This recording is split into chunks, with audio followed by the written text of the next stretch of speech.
All right, I'm Dr. William Stiles. We're going to talk to you about one of the many treatment options for prostate cancer. And in this video, we're going to talk about brachytherapy, which is also called interstitial seed therapy.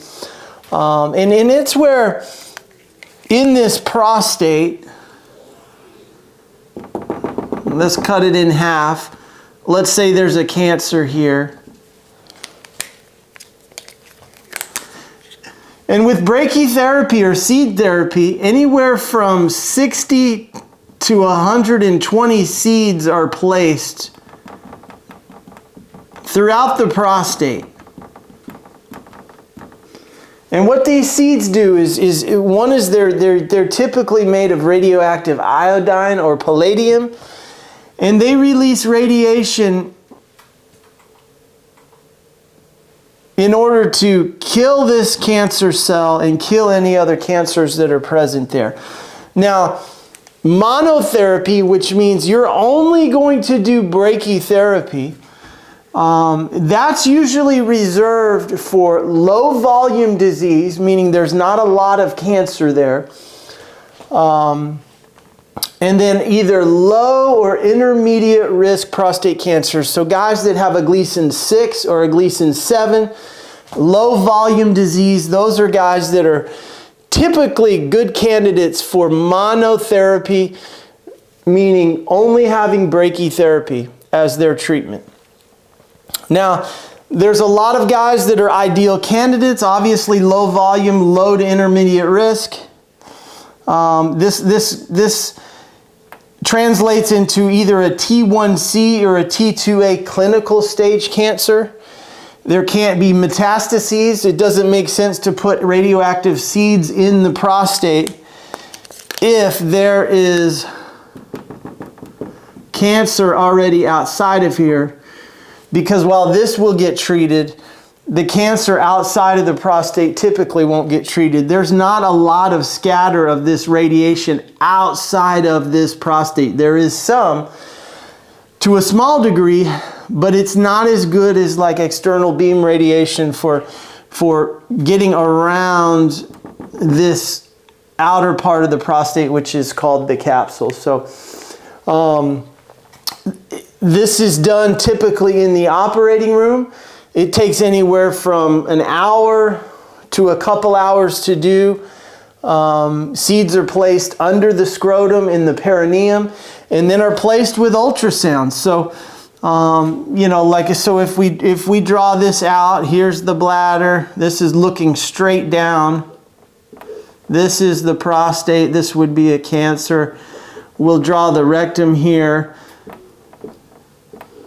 Ultrasound probe goes in, and this ultrasound probe is used in real time to see where this needle is going. The needles are placed here, and the seeds are then released into the prostate. And again, they're watched in real time with ultrasound during the procedure. It's tolerated well. Guys typically do fairly well with minimal recovery time, usually certainly less than a week or so. But it can cause because it can cause swelling of the prostate, it can cause some urinary issues.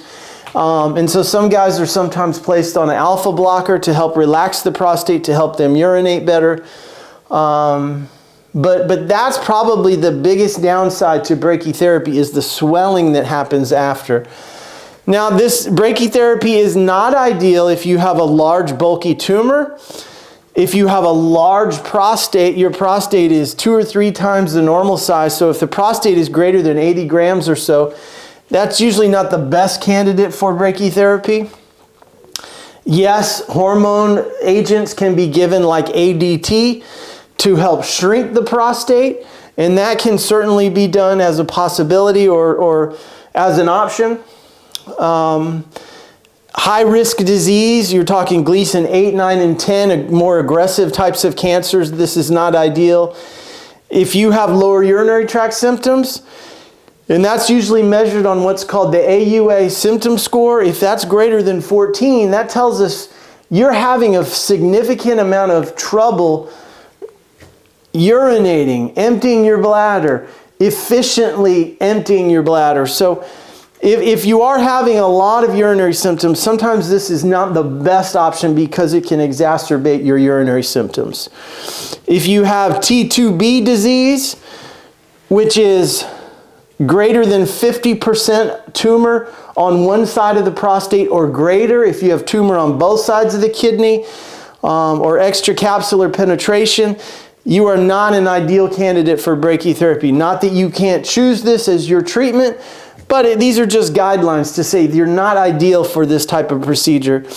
And then last, if you've had a previous TURP, if you've had transurethral resection of the prostate, which is opening this channel surgically to help with urination, one is it can be tough to place these seeds, and two, the risk of incontinence is fairly high. So it's often not done when guys have had prior TURP.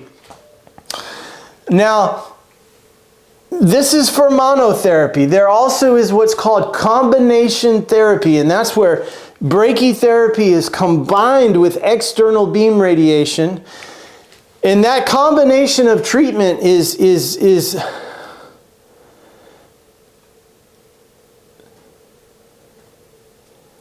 effective at cancer control, much better than when you look at just brachytherapy for more aggressive types of tumors. So yes, you can start treating more aggressive types of tumors or larger tumors with brachytherapy if you're going to add external beam radiation, which is usually done after the brachytherapy session. So that can be done, and also the ADT, androgen deprivation treatment, can also be done to help shrink the prostate, allow this cancer to become more sensitive to the radiation. And that's usually, that's sometimes done, usually done in a temporary fashion. It's a short course of ADT usually, so that the seeds can be placed and the cancer can be controlled that way. So that's brachytherapy in a nutshell. There's a lot more we could talk about, but these are the basics of brachytherapy. Hoping that you will be able to look at your pathology report, your biopsy, your x-ray, your PSA, and you can know right away whether you're a candidate for brachytherapy. So that's it. I'm Dr. William Stiles, talking to you today about brachytherapy, seed therapy for localized prostate cancer, on urologyanswers.com. Thanks for watching.